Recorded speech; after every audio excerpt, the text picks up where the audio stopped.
Hi guys, welcome back to my channel. Today's video is on my 5 tips for getting your kids to listen and cooperate.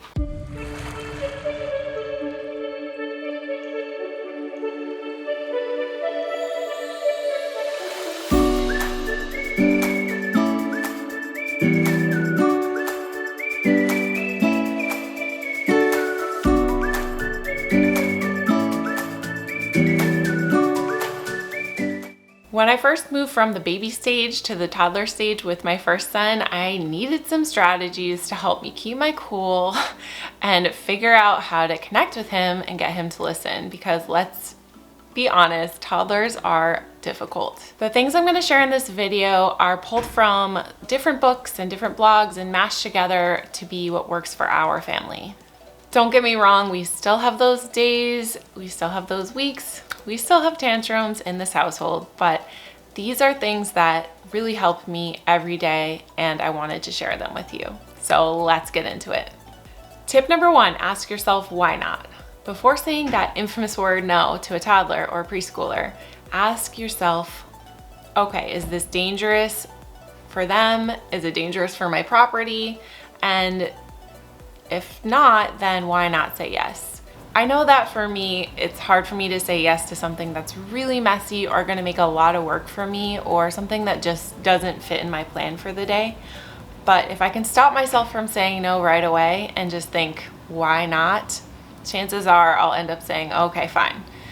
And it's better to say, okay, fine, before you say no, because if you say no first and then the kid whines, and then you say, okay, fine, then you're teaching them that whining equals getting what they want. And that, my friends, is dangerous territory. Tip number 2, say what you see. Often toddlers want things they're not allowed to have. For example, if Noah has had 2 cookies and he wants another one, I could say, you want another cookie? Of course you do. Cookies are delicious. They're so yummy. I want another cookie too. But we only have 2 cookies so that our tummies don't hurt.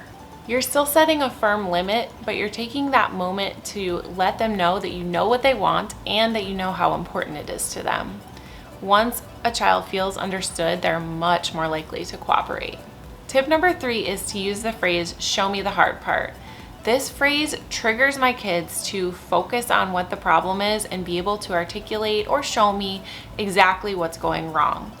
It works really well in situations where my kids are trying to do something themselves and it keeps getting messed up for one reason or another, and they get frustrated and they start to whine or they ask me to do it for them.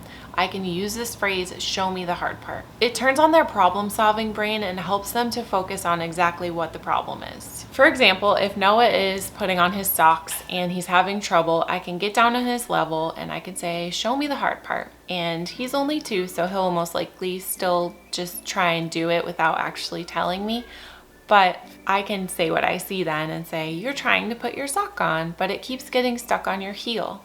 There must be something we can do. I can give him minimal amount of help so that he still feels empowered that he did it himself without mommy just taking over. Using this phrase helps my kids to think about what the problem is and be able to put words to it. It really clicks them from whining mode into problem solving mode. Tip number 4 is to give a can do. Giving them something they can do is an effective and simple way of stopping an unwanted behavior without all of the angries that come with a big fat no. If Noah is hitting or biting or throwing something, I can say, no throwing hard things, here's a balloon you can throw the balloon. Or no biting, biting hurts, kiss or blow raspberries instead, and show him how to blow a raspberry. This works for older kids too. If Charlie grabs something from Noah, I can say, Charlie, no grabbing. Please ask Noah if you can play with him. You'll also want to make sure you start with the no statement, no throwing, and end with a can do. Here, throw a balloon. That way, the last thing they heard is what they're allowed to do. Children, especially toddlers, tend to go with the last thing they heard. This is so simple and effective. It can be a little bit hard to remember when you're frustrated and you're just tired, but I definitely have noticed a difference when I remember to do this. My very last tip is to name a strength. reinforcing good behavior when you see it. When our kids are behaving, it's sort of like a break for us. We get a moment to ourselves. Our attention is not being pulled toward them, but it really is effective to take that time to positively reinforce good behavior. So if Charlie asks Noah, "May I please have this toy?" before grabbing it, I can say, "Charlie, you asked permission and you didn't grab." That shows self-control. Another example is if Noah is putting his shoes on and he gets it on himself, I can say, "Look, you did it. You got your shoe on. You kept trying even though it was really hard." Just taking this small step, you guys, it does wonders for my children. So that's it, you guys. That's all I have for you. I do have some more tips on sibling bonds and how to encourage siblings to get along with each other and encourage them to be like a team. So if you'd like to hear those, please leave a comment. Thank you guys so much for watching. I am gonna go play with this kid because he is ready for mama, and I will see you in my next one. Bye. See you on your next one. See you on the next one. See you on the